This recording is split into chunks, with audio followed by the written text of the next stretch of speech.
TikTok, যে অ্যাপটি খুব অল্প সময়েই সারা বিশ্বে তুমুল জনপ্রিয় হয়ে ওঠে। বাংলাদেশের তরুণ তরুণীদের মাঝেও সৃষ্টি করে ব্যাপক সাড়া। কিন্তু সেই টিকটক ট্রেন্ডই কাল হয়ে দাঁড়ায় একজন শিক্ষিকার জীবনে। প্রশ্নটা এখানেই, যে দেশে টিকটকের নামে প্রতিনিয়তই ছড়ায় অশ্লীলতা, যেখানে অসুস্থ মানসিকতা বিস্তারে তৈরি হয় নানা প্ল্যাটফর্ম, ঠিক সেই দেশেই একজন শিক্ষিকার ট্রেন্ডে গা ভাসানোই কি মহা অপরাধ? মহাত্মা গান্ধী বলেছিলেন, জীবনে সফল হতে প্রয়োজন নিজের বিশ্বাস আর ধৈর্য। হয়তো সেই কথাকেই সত্যি করে দেখালেন ইতু।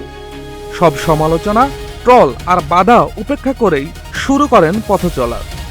চাকরিচ্যুত হওয়ার মাত্র 3 মাসের মাথায় মাস্টার্স করতে পারি যেমন যুক্তরাষ্ট্রে, আর 2026 সালে জিতে নেন অ্যালেন স্টুডেন্ট অ্যাওয়ার্ড উইনার, যা আর্কিটেকচারের শিক্ষার্থীদের জন্য এক সম্মানজনক অর্জন।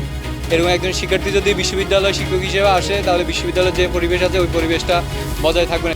এক সময় যিনি ছিলেন ট্রলের শিকার, আজ তিনি নিজের মেধা আর ইচ্ছে শক্তিতে গড়েছেন নতুন পরিচয়। প্রমাণ করে দিয়েছেন, ইচ্ছে শক্তি যদি অটুট থাকে তাহলে থামিয়ে রাখার ক্ষমতা কারও নেই। জাকারিয়া সজল, নাগরিক প্রতিদিন।